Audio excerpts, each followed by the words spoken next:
Hello everyone.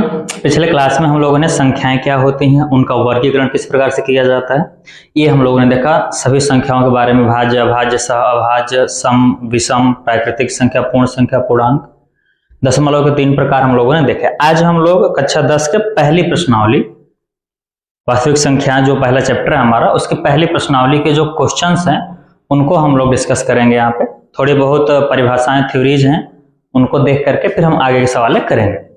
सबसे पहले अंकगणित का आधारभूत प्रमेय दिया हुआ है। आधारभूत प्रमेय यह बोलता है कि हमारे पास कोई भी अगर भाज्य संख्या है जिसे विभाजित किया जा सकता है अन्य अंकों के द्वारा, अन्य संख्याओं के द्वारा, उन संख्याओं को हम अभाज्य गुणनखंड के रूप में व्यक्त कर सकते हैं, उनका गुणनफल बना सकते हैं। एग्जाम्पल के तौर पे जैसे कि हमारे पास एक नंबर है 4 को हम तोड़ सकते हैं 2 गुणित 2 में। हमारे पास एक नंबर है 10, इसको 2 गुणित हम 5 के रूप में तोड़ सकते हैं। हमारे पास एक नंबर है 12, इसको हम तोड़ सकते हैं 2 गुणित 2 गुणित 3 के रूप में। ये संख्या भाज्य है क्योंकि ये खुद और एक के अलावा अन्य नंबर से भी कटेंगे, तो इन संख्याओं को हम भाज्य बोलेंगे। गुणनखंडों की संख्या इनके पास 2 है, तो इन भाज्य संख्याओं को हमने अभाज्य गुणनखंड के रूप में चेंज किया हुआ है। इसको 2 के घाते 2 लिख सकते हैं, इसको 2 गुणित 5 ही लिखेंगे, इसे 2 के घाते 2 गुणित 3 के घाते 1 ये लिखा जा सकता है। तो जो संख्याएं भाज्य होती हैं उनको इस प्रकार से गुणनफल के रूप में चेंज किया जा सकता है, और इनका क्रम भी जरूरी नहीं है। जैसे कि हमने यहाँ पे लिखा है 2 गुणित 5, हम इसको 5 गुणित 2 भी लिख सकते हैं, क्योंकि पहले हम 5 लिखते फिर 2 से काटते हैं। यहाँ पर हम 3 गुणित 2 के घात 2 ये ऐसा भी लिख सकते हैं। यही बात इसने कही कि प्रत्येक भाज्य संख्या को अभाज्य संख्याओं के गुणनफल के रूप में व्यक्त किया जा सकता है, तथा यह गुणनफल या फिर गुणनखंडन जो है अभाज्य गुणनखंडों के बिना किसी क्रम के अद्वितीय होता है। मतलब कि इस प्रकार का जो क्रम है वो दूसरे की संख्या का नहीं होगा, ये कहा गया है। ऐसी सभी संख्याएं जो भाज्य हैं उनको अभाज्य गुणनखंडों को अभाज्य गुणनखंड के रूप में व्यक्त किया जा सकता है, और वो भी बिना क्रम का। इसको हम लोग अर्थमेटिक यानी कि अंकगणित का आधारभूत प्रमेय कहते हैं। चलिए, एक थ्योरी आपको समझ में आ गई कि भाज्य संख्याओं को अभाज्य गुणनखंड के रूप में व्यक्त किया जा सकता है। याद रखिएगा, जो नंबर्स आएंगे सब के सब अभाज्य ही होंगे, जैसे कि इसमें 2 और 3 अभाज्य संख्याएं हैं। अगले पेज पे चलते हैं, सेकंड पेज। अब देखिए इसमें क्या है। सबसे पहले हम इसमें HCF की बात करेंगे। HCF क्या होता है? वैसे आप लोगों ने सुना होगा कि HCF LCM 2 चीजें हैं। सबसे पहले हमारे पास LCM है, HCF नहीं। LCM वह छोटी से छोटी संख्या होती है जो दी गई संख्याओं से पूर्णतः विभाजित हो जाए। सिंपल भाषा में समझते हैं। हमारे पास एक नंबर है 40 और एक नंबर है हमारे पास, मान लेते हैं कि 50, और हमें इनका LCM निकालना है। LCM होता क्या है? LCM वह छोटी से छोटी संख्या होगी जो दी गई संख्याओं को पूर्णतः बांट दे। हमने बोला छोटी से छोटी संख्या, इसका मतलब यह हुआ है कि जितनी संख्याएं होंगी इन संख्याओं के द्वारा बट तो जाएंगी, लेकिन उनमें से छोटी संख्या हमें सेलेक्ट करना है। जैसे कि हम इसको सॉल्व अगर करें तो सॉल्व करते समय ध्यान देंगे कि इसके फैक्टर क्या क्या हो सकते हैं। इसके फैक्टर हो सकते हैं आपके पास 2 और गुणित 5 गुणित 5। इसके फैक्टर्स क्या हो सकते हैं? 2 दूना 4 दूना 8 पंचे 40। ये हमने तोड़ दिए। अब इनके हम LCM की बात करें तो इन सभी संख्याओं को हम लिखेंगे, लेकिन जो कॉमन होगा उसको एक बार लिखेंगे। इस विधि को अभाज्य गुणनखंड विधि बोला जाता है।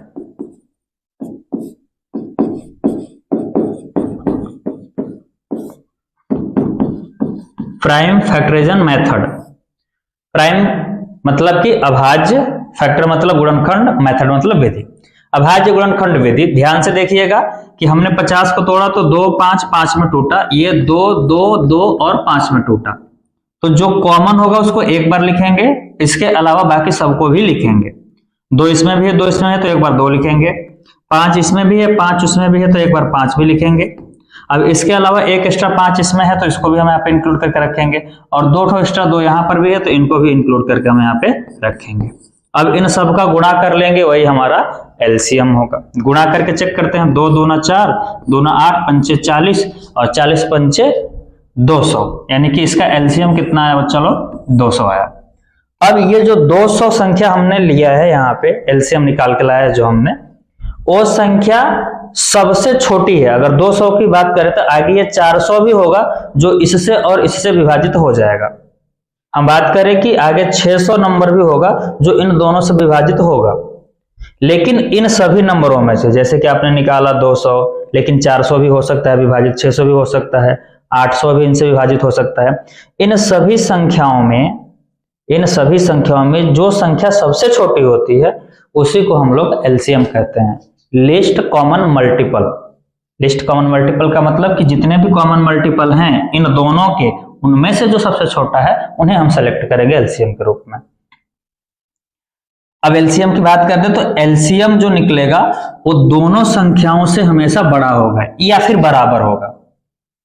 जो एलसीएम होता है, ध्यान से सुनिएगा, जिन संख्याओं का हम एलसीएम निकालते हैं वह एलसीएम उन दोनों दी गई संख्याओं से या फिर जितने का निकालेंगे उन सभी संख्याओं से या तो बड़ा होगा या फिर उनके बराबर होगा, कभी भी उनसे छोटा नहीं हो सकता। एलसीएम जिनका होगा उनसे हमेशा बड़ा होगा या बराबर होगा। जैसे कि 50 और 40 का एलसीएम आपने 200 निकाला, तो ये 200 इन दोनों से बड़ा है। अगर किसी दो संख्याओं का एलसीएम निकाल कर लाते हैं, जैसे कि हम एक एलसीएम ले लें 4 का और 12 का, अगर हम एलसीएम निकालें तो इसके फैक्टर होंगे 2 गुणते 2 और इसके फैक्टर होंगे 2 गुणते 2 गुणते 3। अगर हम इनके एलसीएम की बात करेंगे तो वो आएगा 2 गुणते 2 गुणते 3, यानी कि वो आएगा हमारा 12। तो 12 जो आया वो इसके बराबर है।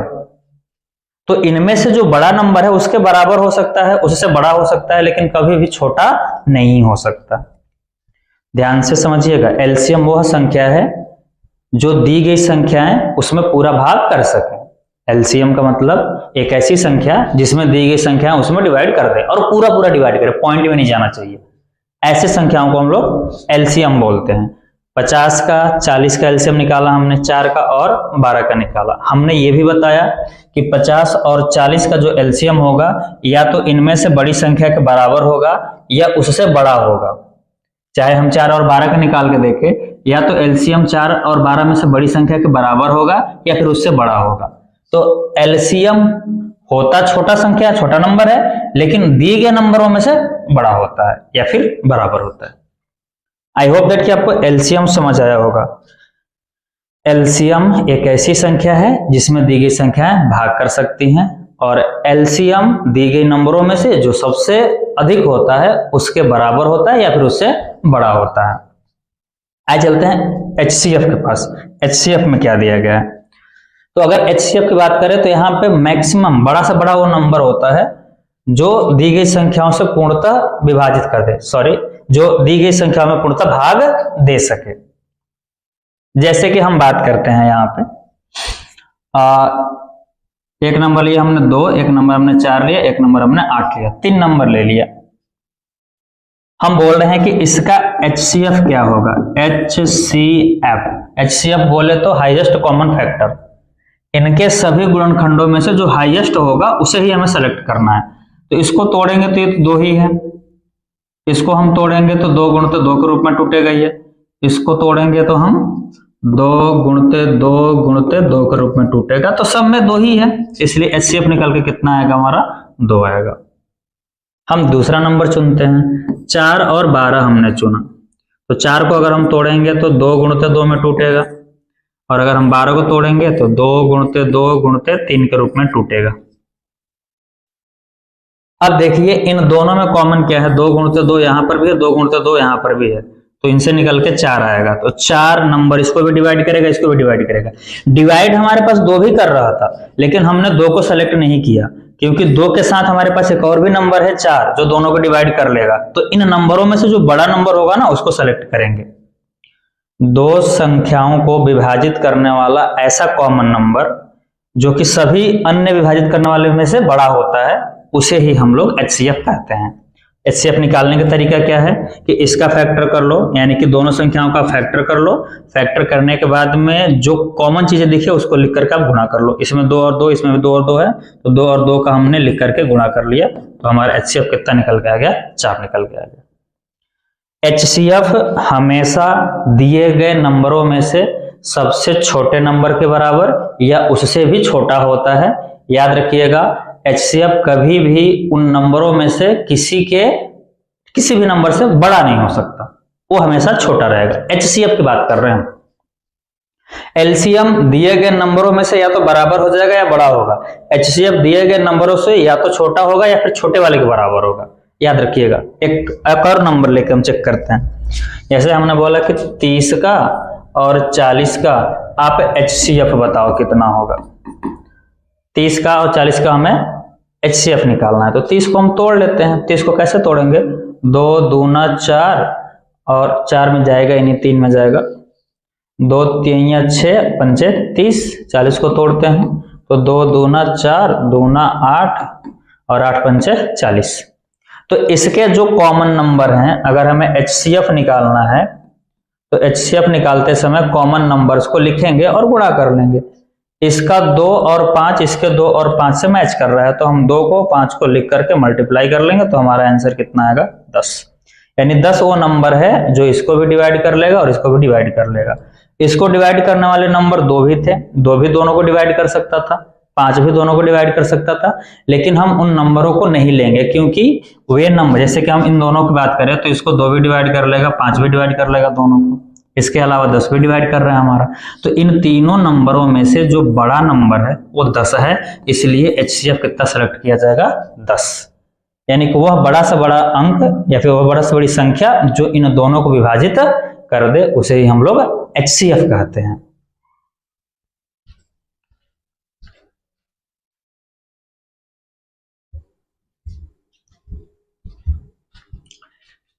तो LCM जान लिया हम लोगों ने और HCF जान लिया। LCM HCF का अब आगे चलते हैं हम लोग और देखते हैं एक्सरसाइज 1.1 जिनमें कुछ बातें बताई गई हैं। सबसे पहले बोलोगे इसको प्राइम फैक्टर के रूप में आप तोड़िए। अभाज्य संख्याओं के गुणनफल के रूप में आपको तोड़ना है इसको। सबसे जो पहला नंबर दे रखा है वो दिया 140। आइए इसके बारे में देखते हैं। 140 को तोड़ते हैं। अगर 140 लिया तो सबसे पहले जो हमको सिखाया गया था प्राइम फैक्टर, ऐसे मेथड सिखाए गए थे। आप इसको 2 से डिवाइड कर लो, तो 2 से सारे अंक को काटोगे, जब पूरा अंक कट जाएगा तो पता चलेगा कि जो अंक आया उसको फिर से आप काटो किसी न किसी नंबर से, और जब ये पूरा कट जाएगा तो फिर आप उस सबको मल्टीप्लाई कर लोगे। वैसे एलसीएम निकालते थे हम लोग। अब ऐसे निकालेंगे तो ऐसे सिंपल रूप से, लेकिन इसको ऐसे आपको लिखना नहीं है। आपको लिखना है 140 लिख लिया आपने, इसके सामने इसके नंबर्स को लिख लीजिए। आपने 2 से डिवाइड किया, फिर 2 से डिवाइड किया, उसके बाद आपने 5 से डिवाइड किया और उसके बाद आपने 7 से डिवाइड किया। तो ये जो 140 नंबर है आपका, उसके सामने जो नंबर्स आपने मल्टीप्लाई के रूप में लिखा है ये प्राइम नंबर्स हैं। और सभी नंबर अगर पावर 2 बार हो रहा है तो पावर में कर लेंगे इसको, 2 के पावर 2 इंटू में 5 इंटू में 7। ये प्राइम फैक्टर मेथड कहलाता है। इसी वजह से एलसीएम निकालते हैं। लेकिन यहाँ पर हम ध्यान दे रहे हैं, केवल हमको सिर्फ बोला है कि इसको गुणनफल के रूप में आप चेंज कर दो। तो हम 140 को किस प्रकार से लिखेंगे? 140 को लिखेंगे 2 के पावर 2 इंटू 5 के पावर 1 इंटू 7 के पावर 1। ऐसे 156 को हम तोड़ेंगे।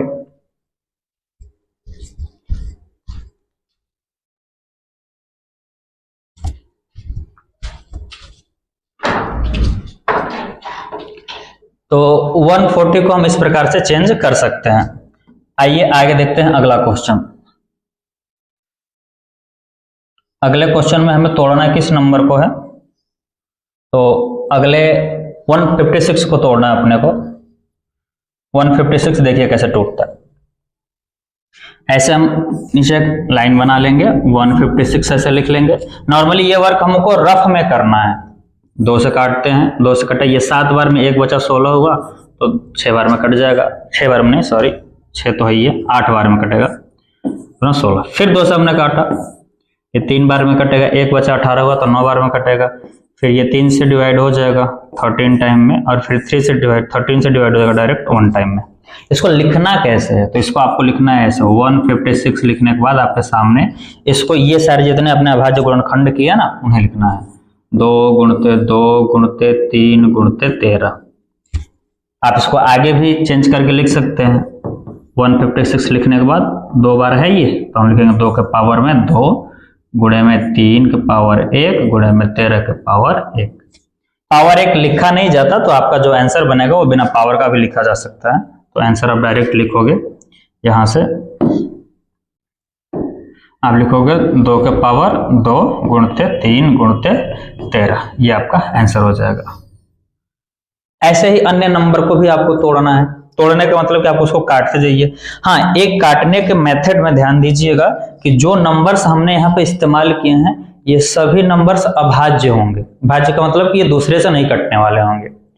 कुछ नंबर्स हम शुरुआत से बता देते हैं, जैसे कि आप सबसे पहले 2 से काटोगे, 2 से काटने के बाद आप नहीं कटा तब 3 से काट के चेक करोगे, फिर नहीं कटा तब 5 से काटोगे, फिर 7 से, फिर उसके बाद 11 से काटोगे, फिर 13 से काटोगे, फिर उसके बाद 17 से काटोगे। आप 17 से काटने नहीं कटा तो 19 से काटोगे, 19 से नहीं कटा तब 23 से काटोगे, 23 के बाद नहीं कटा तो 29 से काटना चेक करोगे, फिर 31 से काटोगे। आप ये सारे नंबर जो किसी से नहीं कटते उन नंबर्स का आप यूज करोगे।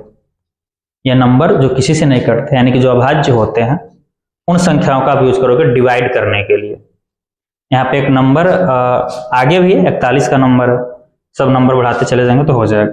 देखिए, अब आपको जब ऐसे दे दिया कि इसको तोड़ना है आपको, तो आप वो नंबर को लेकर के सबसे पहले इस प्रकार का मेथड बना लीजिए। उसके बाद इन सभी नंबरों को आप चुनाव कर लीजिए और उसी के सामने आपको लिखना है। ये होता है अभाज्य गुणनखंड। अगला नंबर इसमें दिया हुआ है, आप चेक करके काटिएगा अभी कि अगला नंबर कौन सा है। लेकिन याद करिएगा जो भी नंबर होगा अभाज्य गुणनखंड ही रहेगा, दूसरा कुछ नहीं रहेगा। यहाँ पर हमने लिखा ये वाला नंबर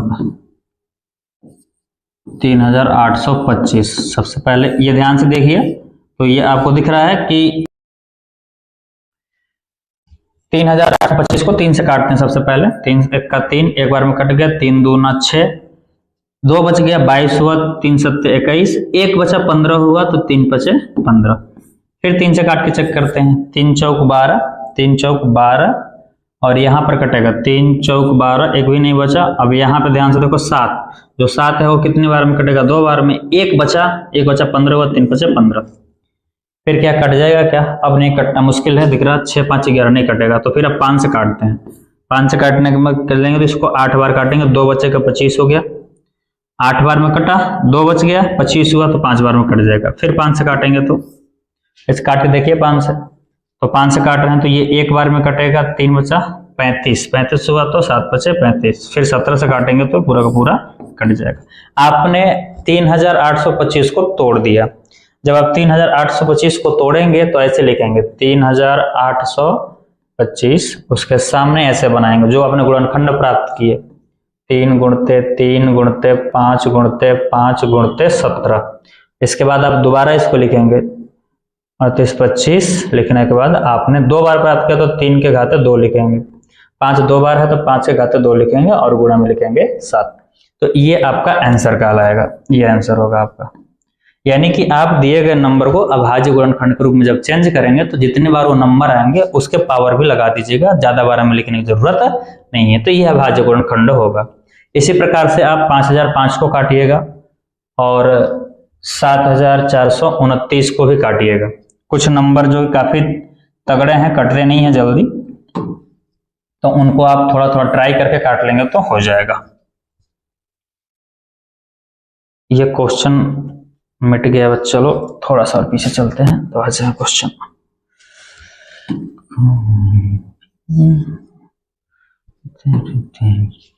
ठीक, आगे देखिए।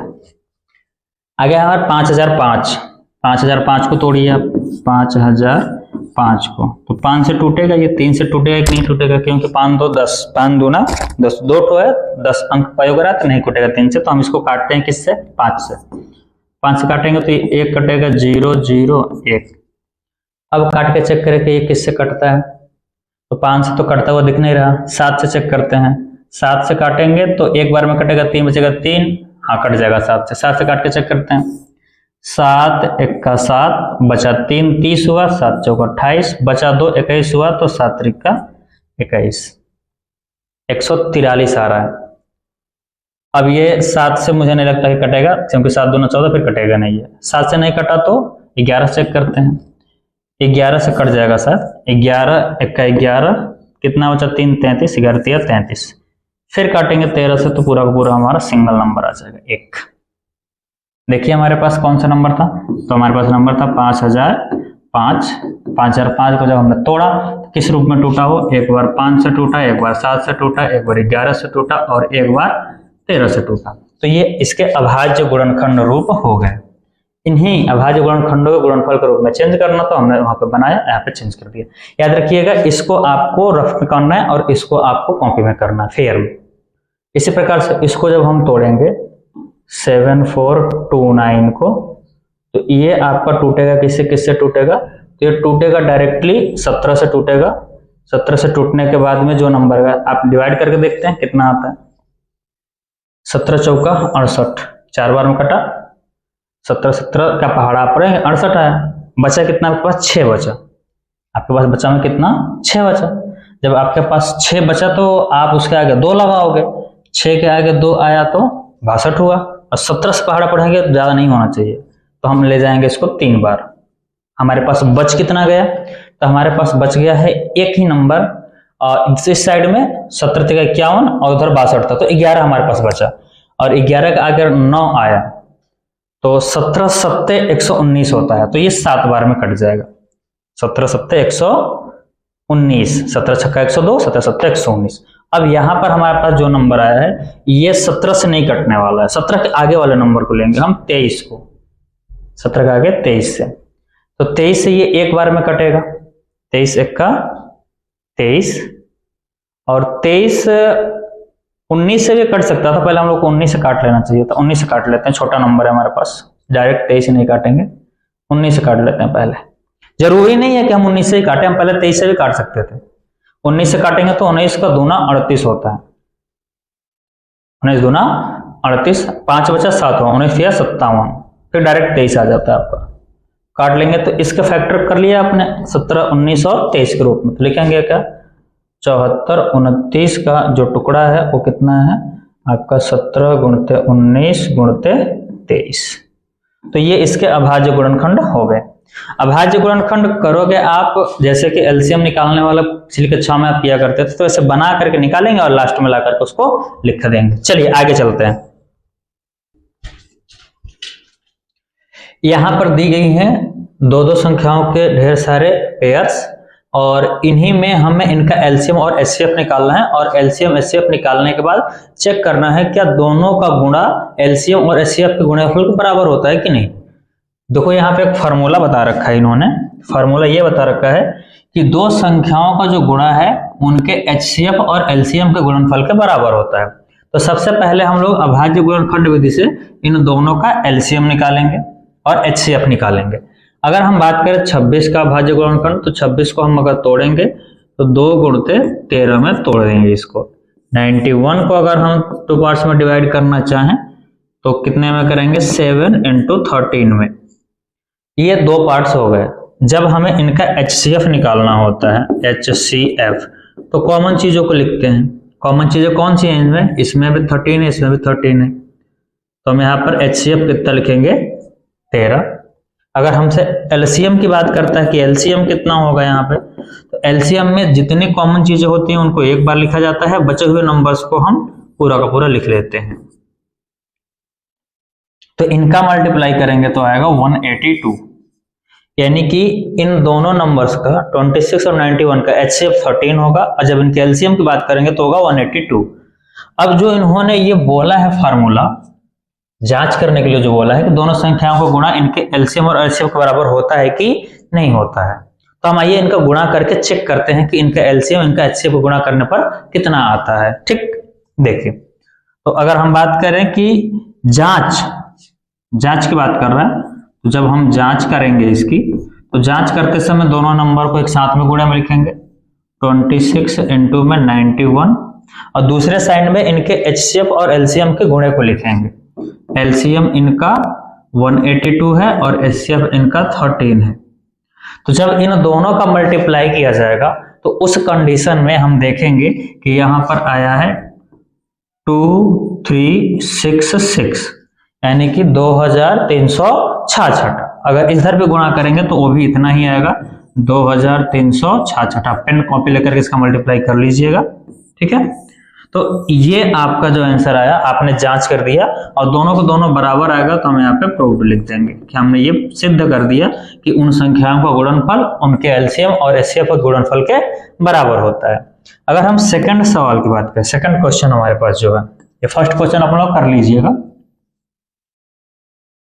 जो हमारे पास सेकंड क्वेश्चन दिया गया है उसमें 510 और 92 दिया गया है, 510 और 92। तो सबसे पहले 510 को हम तोड़ेंगे इस प्रकार से। अगर हम इसे 2 से डिवाइड करते हैं तो 1 5 5 उल्टा थोड़ा हो गया, 2 5 5 से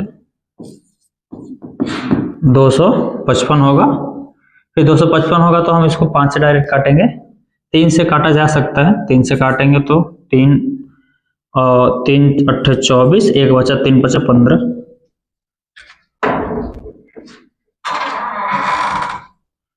फिर यहाँ पे 5 से काटेंगे तो 17 बचे 85, फिर 17 से काटेंगे तो पूरा का पूरा डिस्ट्रीब्यूट हो जाएगा, कट जाएगा पूरा। तो इसका प्राइम फैक्टर मेथड यूज कितना हुआ?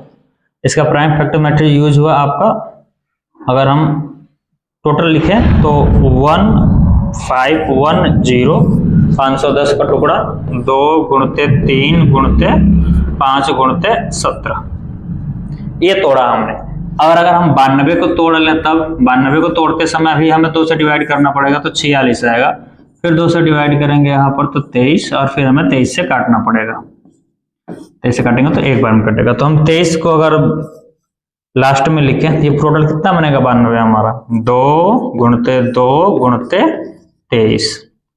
एलसीएम और एचसीएफ की बातें करता है। एलसीएम एचसीएफ निकालते कैसे हैं यहाँ पे देखिए जरा। देखिए एलसीएम और एचसीएफ की बात करता है। एलसीएम लिखते समय कॉमन चीज को लिखेंगे और जो नहीं कॉमन है उनको भी लिखेंगे, कॉमन वाले को एक बार लिखते हैं। एचसीएफ में केवल कॉमन चीज को लिखेंगे, कॉमन चीज में केवल 2 दिख रहा है आपको, तो हम लिखेंगे HCF इज इक्वल टू 2। और जब LCM की बात करेगा तो LCM में पहले एक बार कॉमन चीज को लिख लेते हैं, फिर जो नहीं कॉमन है उनको भी लिखेंगे। 2 और 3 दोनों में कॉमन नहीं, उनको भी लिख लेंगे, 2 गुणते 3। और फिर 5 और 7 भी लिखना होगा हमें, 5 भी लिखेंगे और 7 भी लिखेंगे हम, और साथ में 23 भी हमको लिखना पड़ेगा, 23 का भी गुणा करना पड़ेगा। तो इन सब का जब हम गुणा करेंगे तब जाकर के हमारा एलसीएम आएगा, और एलसीएम हमारा आएगा 2300, मतलब 23460 टोटल करके देखेंगे। ये हमारा आएगा 23660, 460, 23460। और अगर हम बात करेंगे प्रूफ की, अगर हम इसकी जांच की बात करेंगे तो जांच में 510 और 92 का जो गुणा होगा वो 2 और 23460, इन दोनों का मल्टीप्लाई ही हमारा गुणा होगा, ठीक। और दोनों का अगर गुणा करेंगे तो हमारे पास जस्ट इसका डबल रिजल्ट मिलेगा, तो 46,920, 46,920 इधर आएगा, 46,920 इधर भी आएगा। दोनों साइड में बराबर नंबर्स हमको देखने को मिलेंगे, यानी कि 46,920 एक साइड में, 46,920 दूसरे साइड में भी देखने को मिलेगा। तो हम लिख देंगे आगे प्रूफ, यही हमारा आंसर होगा, ठीक।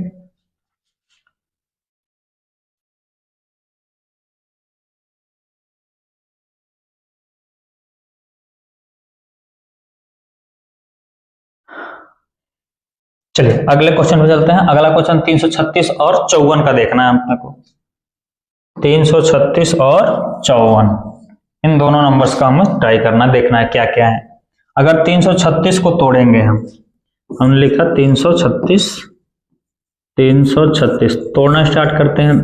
अब 2 से तोड़ेंगे तो 1 6 और 8 168 में टूटेगा, फिर 2 से काटेंगे तो 8 4 84 में टूटेगा, फिर 2 से काटते हैं इसको तो 4 और 2 42 में कटेगा, फिर 2 से काटेंगे तो 21 में कटेगा, फिर 3 से काटना पड़ेगा इसको तो हमारा कटेगा 7 बार में, 7 से काट देंगे तो हमारा 1 हो जाएगा। इसका प्राइम फैक्टर कितना है टोटल 336 का, हमने देखा कि यहाँ पे 2 की संख्या 4 बार दिख रही है अपने, 2 की संख्या 4 बार है, एक तो 3 है एक तो 7 है, यानी हम लिख सकते हैं 2 गुणते 2 गुणते 2 गुणते 2 गुणते 3 गुणते 7। अब हम तोड़ेंगे 54 को। 54 को अगर हम 2 से डिवाइड करते हैं तो 27 बार में आ जाएगा, फिर 3 से काटेंगे तो 9 बार में, फिर 3 से काटेंगे तो 9 और 9 नहीं 3, और फिर 3 से काट देंगे तो 1 बार में। इन सबको हमें लिखना पड़ेगा, यानी कि अगर हमने 54 को तोड़ा तो हमारे पास आया 2 गुणते 3 गुणते 3 गुणते 3, यानी कि 3 बार 3 1 बार 2।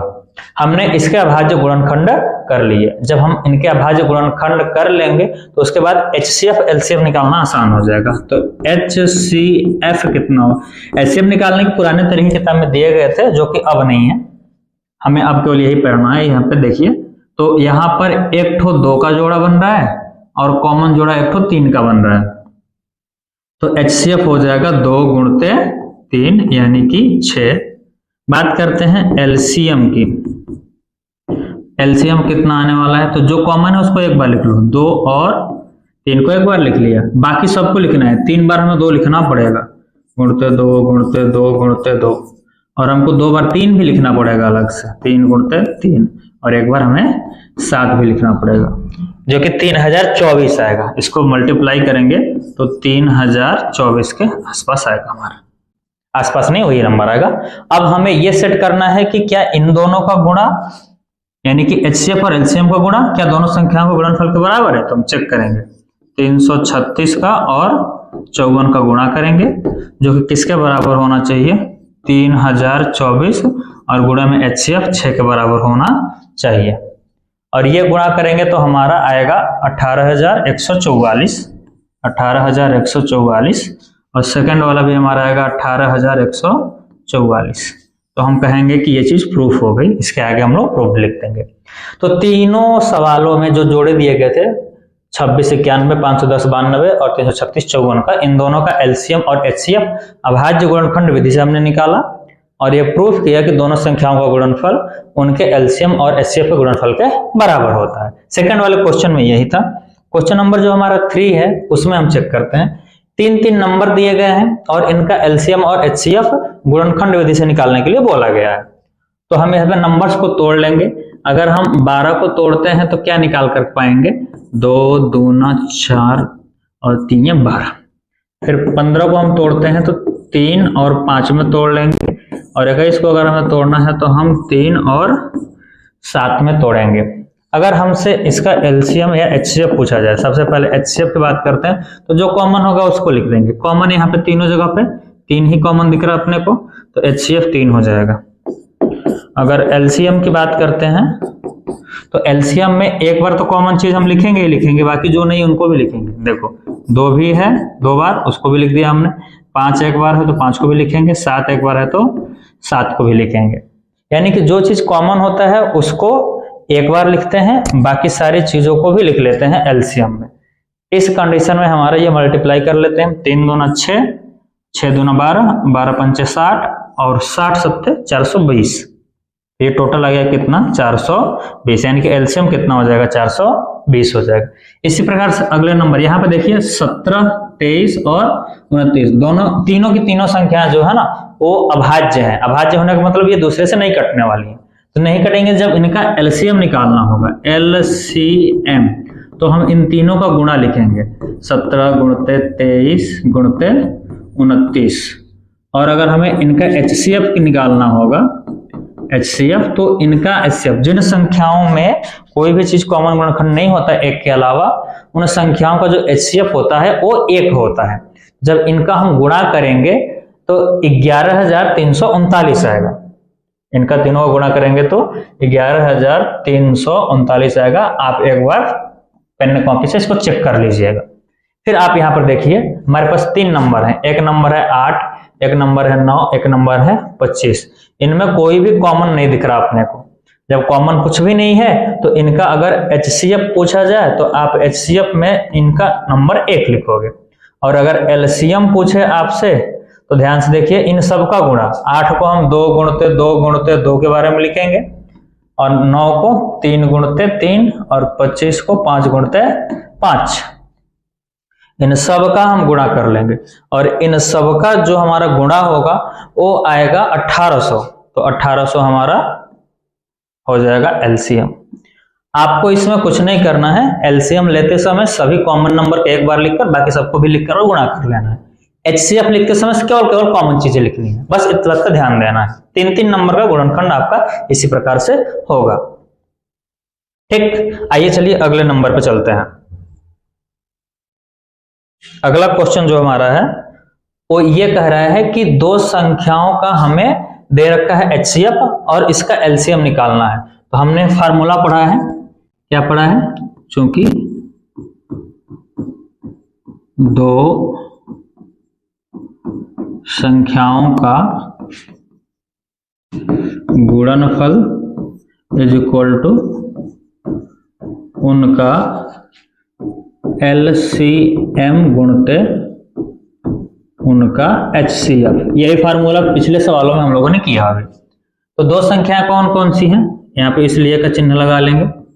306 गुणते 657, इनका गुणा किसके बराबर होगा, इनका एलसीएम जो कि हमें नहीं पता है तो एलसीएम हम लिख लेते हैं, और इनका एचसीएफ। एचसीएफ इसका दे रखा है कितना, 9 दे रखा है, तो हम गुणे में लिखेंगे 9। अब एलसीएम निकालने के लिए हमें 9 को पक्षांतर करना पड़ेगा। तो 306 गुणते 657 में हम डिवाइड कर देंगे किस संख्या से, 9 से। 9 से डिवाइड करेंगे तो 9 × 27, 3 वर्ग गया, 3 36 हुआ, 4 आएगा। 34 गुणते 657 बराबर में एलसीएम। आप इसका गुणा कर लीजिएगा, इसका गुणा करने पर 22,338 आता है। 22,338, मैंने गलत लिखा है थोड़ा सा, 22,338 ये आंसर आएगा आपका। एलसीएम कितना होगा इसका, इसका एलसीएम होगा आपका 22,338। आप इस फार्मूले का यूज कई जगहों पे कर सकते हो, जहां पे नंबर्स दूसरे तरीके से दिए जाते हैं वहां पर इसका यूज कर सकते हो। दो संख्याओं का गुणनफल बराबर उनका एलसीएम गुणते उनका एचसीएफ। दोनों संख्याओं को गुणा दिखाया, एलसीएम लिखा और एचसीएफ लिखा, उसके बराबर हमने दिखा दिया। तो हमारा एलसीएम निकल गया 22,338। अगले पेज पे चलते हैं। अगला क्वेश्चन जो हमारा है, कितने क्वेश्चन हो गए हमारे, यहाँ तक होगा। चलिए अगले क्वेश्चन पे चलते हैं। यहाँ पे दिया है कि जांच कीजिए क्या किसी प्राकृतिक संख्या n के लिए 6 का पावर n अंक 0 पर समाप्त हो सकती है क्या। देखिए यहाँ पर हमसे बात जो किया है उसने, उसके बात करने का मतलब यही था कि हमारे पास नेचुरल नंबर है 1 से लेकर के कहाँ तक, इनफाइनाइट तक, और कोई नंबर दिया है उसके पावर वही नेचुरल नंबर लगा दिया है। अब बोला है कि बताओ इसको जब एक्सप्रेस करेंगे तो इसका लास्ट वाला डिजिट 0 आएगा कि नहीं आएगा। तो पहले बात ध्यान से देखिए, यहाँ पे लिखिए चूंकि इसका जो बेस है यानी कि 6 को अगर तोड़ने पर 2 गुणते 3 आ रहा है। अगर इसका बेस किसी ऐसे नंबर का होता जिसमें कि 10 का मल्टीप्लाई आता, तब चाहे जितना पावर यहां लगा लो इसका लास्ट वाला अंक 0 आएगा। लेकिन 6 के गुणनखंड में 2 और 3 है, न कि 2 और 5 है। 2 और 5 होगा तभी 10 आएगा। लिखेंगे चूंकि 6 जिसका फैक्टर कितना, 2 गुणते 3 में 2 गुणते 5 नहीं है,